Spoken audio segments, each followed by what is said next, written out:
Thank you very much.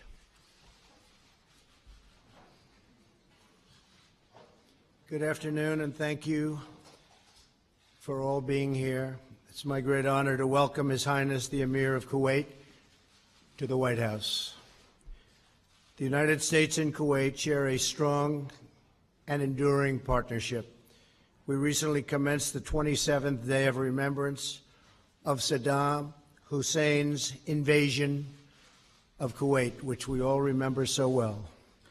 The United States is proud to have contributed to the liberation of Kuwait and for the friendship we have built together in the years since. Today, we reaffirm our commitment to our shared security interests and recognize Kuwait's critical contributions to regional stability. We also thank Kuwait for its humanitarian leadership and for its partnership in the fight to destroy ISIS. During my trip to Saudi Arabia, I spoke to the leaders of more than 50 Arab and Muslim nations about the need to confront our shared enemies, murderous terror groups that threaten all civilized people.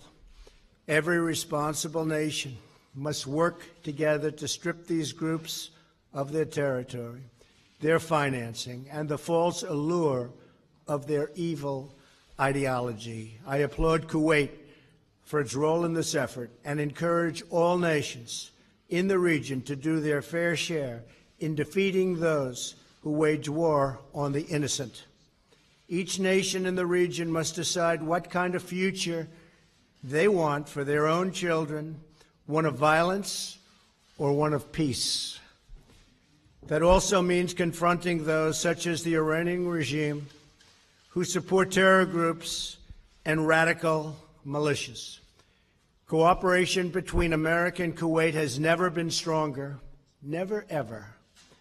The FBI and the Kuwaiti government are expanding our counterterrorism and intelligence sharing efforts. We're making progress on promoting Kuwaiti investments in the United States. They're making tremendous investments in our country. They have great confidence in our country. We're also entering a bilateral agreement with Kuwait regarding customs enforcement. During the same period and the same trip to Saudi Arabia, which was my great honor, representing our incredible country, His Highness personally asked me to expedite a $5 billion agreement for the sale of American F-A-18 Super Hornet fighting jets for Kuwait. I am pleased to report that the State Department has now authorized this transfer and purchase, which will not only strengthen our mutual security, but will greatly benefit American workers. Kuwaiti's investments in America through its sovereign wealth fund are profitable for Kuwaiti people, and they create many, many jobs in the American workforce. I am pleased to report this year that Kuwait has taken delivery of 10 American-made Boeing 777 airliners. They're beauties. American workers build the best planes in the world by far, and we want them to be made available for those countries that want them. And Kuwait has been a big buyer of commercial airliners made by Boeing and others. Our partnership extends beyond shared economic and security interests. We're signing a memorandum to deepen the close educational ties between our two countries, enhancing English language, and that's what we're going to be doing. We're enhancing the whole relationship through the use of the English language, and that is something that's very exciting, I think, for both of us. I want to thank His Highness for his leadership role and the role he's playing to help the nations of the Gulf Cooperation Council follow through on their pledges from all over, because we went to Saudi Arabia and the pledges of ending terrorist financing came from every country in that magnificent room on that magnificent day. And we are addressing the ongoing GCC dispute, and the Emir is leading those discussions, and hopefully it'll be resolved very soon. We call on our GCC and Egyptian allies to focus on our commitments at that Saudi Arabia summit to continue our joint efforts to drive out and defeat terrorists.